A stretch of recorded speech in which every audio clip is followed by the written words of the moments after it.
Drugs free hastes namna nishan mungo Chasalo Salthang Hangkhorni DMni Thani Deputation Yapharkha Tripura Mahila Sangram Parishad Manjaka Tripura Mahila Sangram Parishad ni tangfang Rizia Khatun no khoboi mothani kubun ozamaro Drugs baniya khlainai rokno kashunani bagoi haste police shakthar mungna harfano fiaba nangmani bothobo yagruya police aboni bagoi haste police no karak shakthar mungna harnani bagoi shanmung dishakha Tripura Mahila Sangram Parishad ni adong jukso মানে নেশামুক্ত ত্রিপুরা গড়ার জন্য মানে এই জেলা শাসকের কাছে মানে deputation দেব আর কি।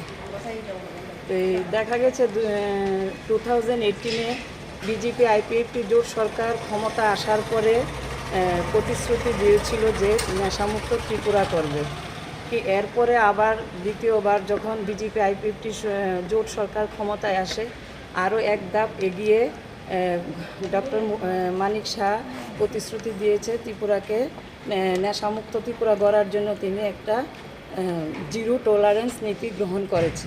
কিন্তু বাস্তবে দেখা যাচ্ছে যুবক যুবতীরা এমনকি খেটে খাওয়া মানুষ থেকে শুরু করে স্কুল কলেজে পর্যন্ত ছাত্রছাত্রীদের কাছে এই সর্বনাশা ড্রাগসে আসক্ত হচ্ছে। এর পুলিশ কিছু ব্যবস্থা গ্রহণ করছে কিন্তু বাস্তবে সম্পূর্ণ পুলিশ কিছু ব্যবস্থা গ্রহণ করছে, কিছু নেশা বিক্রেতাকে ধরছে কিন্তু তার বিরুদ্ধে কোনো যে মূল জায়গাটা ওইটাতে কোনো ব্যবস্থা গ্রহণ করছে না। আমরা লক্ষ্য করেছি যে ড্রাগসের যে সিরিঞ্জের মাধ্যমে যে ড্রাগসটা নেওয়া হচ্ছে এর থেকে দেখা গেছে একটা এইডস রোগ সংক্রমণ হচ্ছে। এইচআইভি একটা বেসরকারি সূত্র থেকে জানা গেছে যে 20,000-এরও বেশি এইচআইভি রোগী ছড়িয়ে আছে ত্রিপুরাতে। তাহলে আমরা দেখেছি এই বাণিজ্যটা শহর থেকে শুরু করে শহরতলি এমনকি গ্রাম পাহাড়ও এর রমরমা বাণিজ্য চলছে কিন্তু বাস্তবে কোনো তার ব্যবস্থা গ্রহণ করছে না। তাই আমরা মহিলা সংগ্রাম পরিষদ সরকারের কাছে আবেদন করছি যে মূল নেশার সাথে যারা যুক্ত, আমরা অভিজ্ঞতায় দেখেছি যে কিছু অসাধু রাজনৈতিক ব্যবসায়ী এর সাথে যুক্ত, যেই কারণে ওইটার বিরুদ্ধে ভালো একটা ব্যবস্থা সরকার গ্রহণ করতে পারছেন।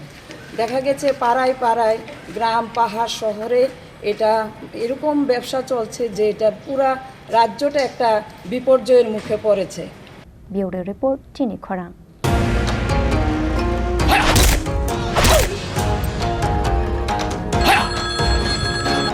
প্রণাম নেবেন মিশ্র বাবু। আরে প্রণাম নামকে মারো গুলি, তোমার থেকে প্লাই নিয়ে আমাকে এখন কাটতে হচ্ছে, তার উপর আমার গিন্নিরও চোট লাগলো। মিশ্র বাবু, ওই দিন আমি আমার বিশেষ দূরবীন দিয়ে দেখলাম আপনার গিন্নি যখন বাজারে সবজি কিনতে যাচ্ছিল তখন একটি কালো বিড়াল ওনার রাস্তা কাটলো। এই জন্যই তো আপনার প্লাইটা ভেঙে গেল মশাই। অশুভ তো হওয়ারই ছিল।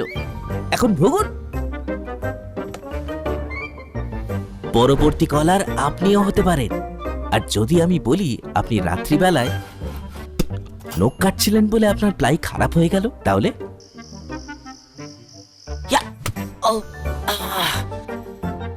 সত্যি কথা বলতে কি, যদি আপনি প্লাই স্টোরি থেকে প্লাই কিনতেন তাহলে আপনাকে আজ এই দুর্দিনটা দেখতে হতো না।